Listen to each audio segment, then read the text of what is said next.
Ora Salam, selamat pagi Bapak dan Ibu jemaat yang terkasih dalam Kristus Yesus. Sebelum kita beraktivitas, kita akan mendengarkan firman Tuhan pada pagi hari ini, hari Jumat tanggal 6 Maret tahun 2026. Dan kebenaran firman Tuhan buat kita tertulis dalam kitab Hosea pasal yang kedua ayat 18 sampai dengan ayat yang ke-19. Demikian firman Tuhan. Aku akan memperistri engkau untuk selama-lamanya, dan aku akan memperistri engkau dalam kebenaran dan keadilan, dalam kasih setia dan rahmat. Aku akan menjadikan engkau istriku dalam kesetiaan, sehingga engkau akan mengenal Tuhan. Demikian bunyinya. Bapak, Ibu, dan jemaat yang terkasih dalam Kristus Yesus, bagaimanakah hubungan kita sebagai keluarga antara suami dan istri, orang tua dan anak-anak? Tentu dalam menjalani bahtera keluarga yang dianugerahkan Tuhan kepada kita, ada banyak hal yang mungkin kita alami. Ada banyak pengkhianatan, tetapi juga ada pengampunan yang kita berikan. Ada banyak keberhasilan, tetapi juga ada banyak kegagalan. Namun dalam semua perjalanan kehidupan keluarga yang kita jalani di tengah-tengah keluarga kita, apakah itu tentang pengkhianatan, apakah itu tentang keberhasilan, apakah itu tentang pengampunan dan kegagalan, pasti semuanya bisa kita lewati. Karena apa? Karena kita memiliki kasih di antara sesama kita. Kasih kita kepada suami kita, kasih kita kepada istri kita, dan kasih kita kepada anak-anak kita.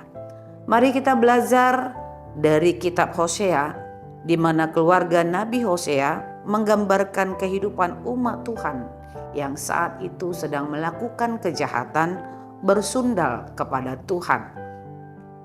Nabi Hosea diperintahkan Tuhan untuk menikahi seorang perempuan yang bernama Gomer, seorang perempuan sundal ataupun pelacur, yang menggambarkan demikianlah umat Tuhan telah melacur habis-habisan di hadapan Allah dengan membelakangi Tuhan, dengan menyembah patung-patung yang tidak bernyawa.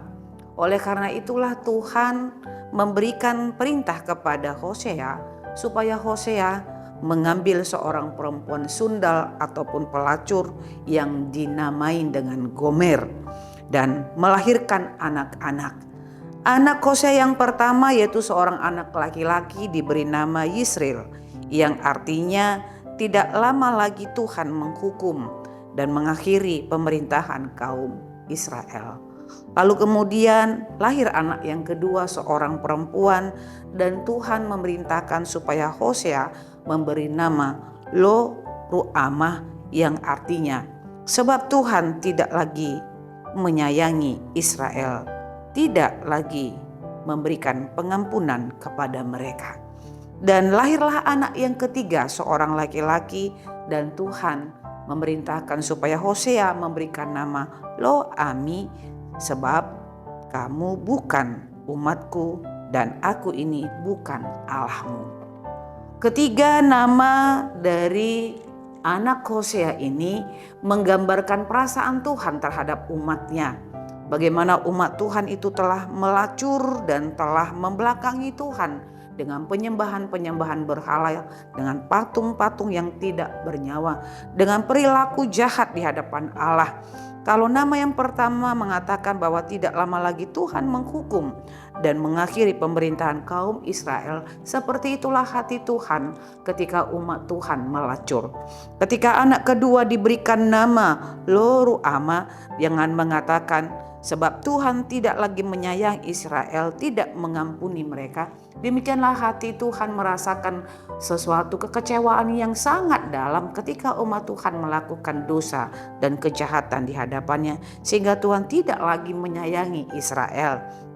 Dan anak yang ketiga Lo Amin, sebab kamu bukanlah umatku dan aku ini bukanlah Allahmu. bahwa pada akhirnya Tuhan pun dalam kekecewaannya, dalam hati yang meratap, mengatakan bahwa umatnya bukanlah umat Tuhan lagi dan dia bukan menjadi Tuhannya bagi Israel. Saudara-saudara yang terkasih, Hosea merasakan betapa hati Tuhan sangat hancur ketika umat Tuhan berlaku curang, melacur, dan membelakangi Tuhan dalam hidupnya.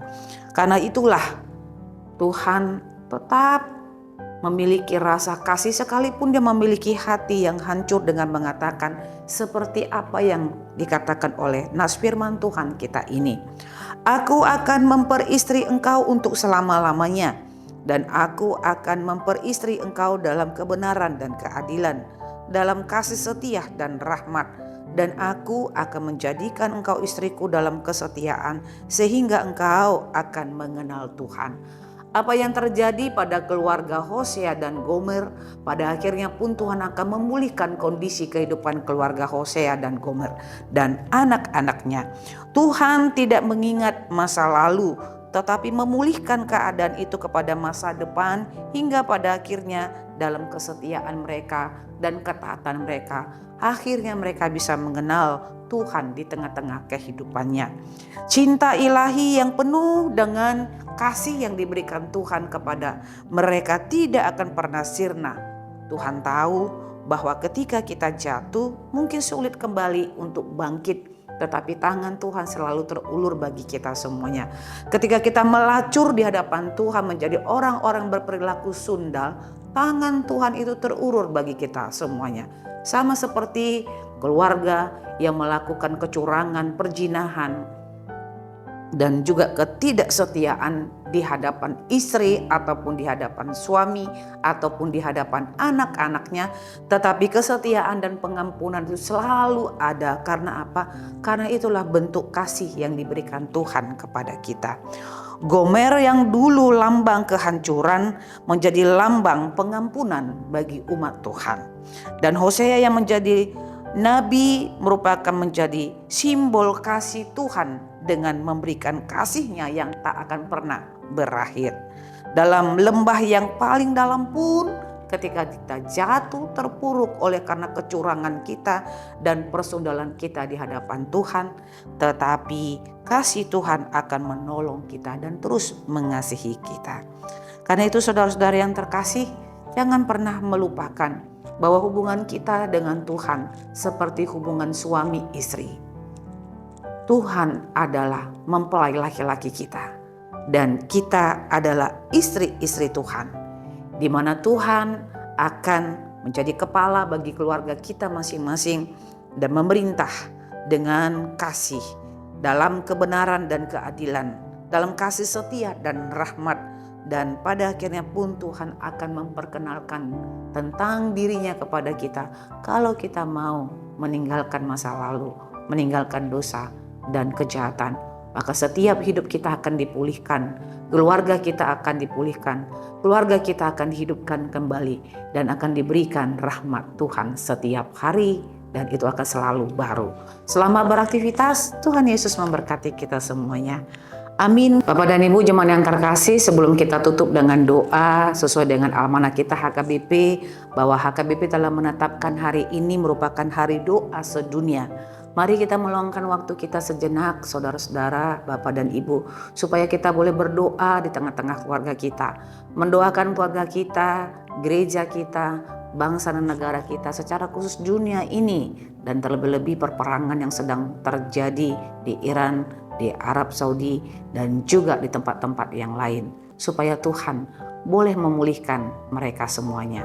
Kita bersatu dalam doa. Bapak yang terkasih, terima kasih buat sabda kebenaran firman Tuhan yang telah Engkau berikan kepada kami. Kami belajar dari kehidupan keluarga Hosea, bagaimana Tuhan memulihkan dia, bagaimana Tuhan memulihkan Gomer, dan bagaimana Tuhan memulihkan juga anak-anaknya sebagai pemulihan dunia ini. Dan pengampunan Tuhan luar biasa telah Engkau berikan kepada kami melalui anak-Mu Tuhan Yesus Kristus yang telah mati di kayu salib. Ajarilah kami Tuhan untuk menjadi mempelai perempuan Tuhan yang hidup setia dalam kebenaran dan keadilan Tuhan, dalam kasih dan rahmat Tuhan, hingga pada akhirnya kami semuanya boleh semakin mengenal Tuhan mencintaimu Tuhan di tengah-tengah dunia ini. Dan kami mengingat akan keluarga kami Tuhan, akan jemaat Tuhan. Kalaupun ada keluarga kami dan jemaat-Mu yang keluarganya sungguh-sungguh memerlukan pertolongan Tuhan, pengampunan Tuhan, oleh karena persundalan, oleh karena perzinahan, oleh karena kekecewaan dan kejahatan yang dilakukan baik suami ataupun istri, baik anak-anak, pulihkanlah kami Tuhan. Dan bangsa dan negara kami ini pun Tuhan, pulihkanlah supaya semakin hidup benar dan hidup setia di hadapan Tuhan. Dan Engkau tahu Tuhan bahwa tanda-tanda akhir zaman telah Engkau tunjukkan di tengah-tengah dunia ini dengan begitu banyaknya perperangan yang terjadi di dunia ini.